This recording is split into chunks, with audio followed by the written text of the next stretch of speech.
بسم الله الرحمن الرحيم اقتربت الساعة وانشق القمر وإن يروا آية يعرضوا ويقولوا سحر مستمر وكذبوا واتبعوا أهواءهم وكل أمر مستقر ولقد جاءهم من الأنباء ما فيه مزدجر حكمة بالغة فما تغني النذر فتول عنهم يوم يدعو الداع إلى شيء نكر خش عن أبصارهم يخرجون من الأجداث كأنهم جراد منتشر مهطعين إلى الداع يقول الكافرون هذا يوم عسر كذبت قبلهم قوم نوح فكذبوا عبدنا وقالوا مجنون وازدجر فدعا ربه أني مغلوب فانتصر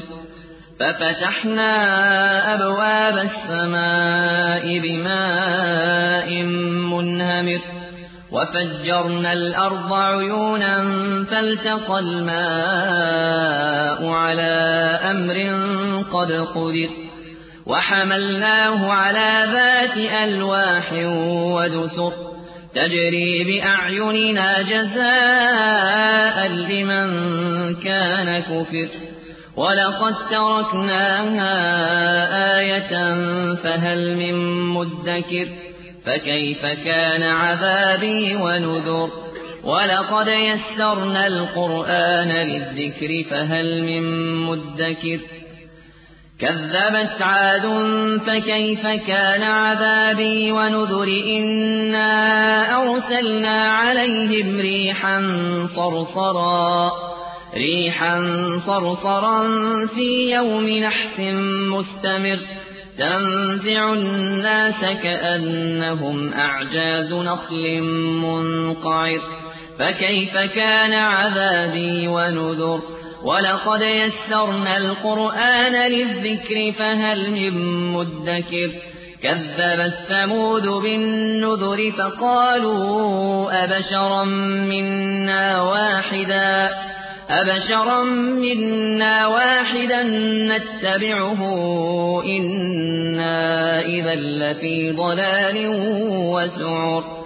ألقي الذكر عليه من بيننا بل هو كذاب أشر سيعلمون غدا من الكذاب الأشر إنا مرسل الناقة فتنة لهم فارتقبهم واصطبر ونبئهم أن الماء قسمة بينهم كل شرب محتضر فنادوا صاحبهم فتعاطى فعقر فكيف كان عذابي ونذر إنا أرسلنا عليهم صيحة واحدة فكانوا كهشيم المحتضر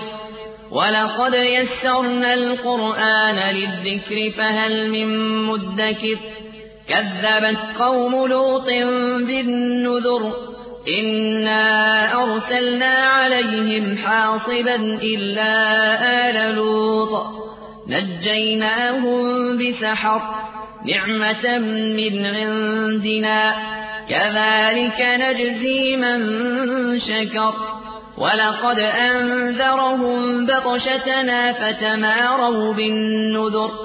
ولقد راودوه عن ضيفه فطمسنا أعينهم فذوقوا عذابي ونذر ولقد صبحهم بكرة عذاب مستقر فذوقوا عذابي ونذر ولقد يسرنا القرآن للذكر فهل من مدكر ولقد جاء آل فرعون النذر كذبوا بآياتنا كلها فأخذناهم أخذ عزيز مقتدر أكفاركم خير من أولئكم أم لكم براءة في الزبر أم يقولون نحن جميع منتصر سيهزم الجمع ويولون الدبر بل الساعة موعدهم والساعة أدهى وأمر إن المجرمين في ضلال وسعر يوم يسحبون في النار على وجوههم ذوقوا مس سقر إنا كل شيء خلقناه بقدر وما أمرنا إلا واحدة كلمح بالبصر ولقد أهلكنا أشياعكم فهل من مدكر وكل شيء فعلوه في الزبر وكل صغير وكبير مستطر إن المتقين في جنات ونهر في مقعد صدق عند مليك مقتدر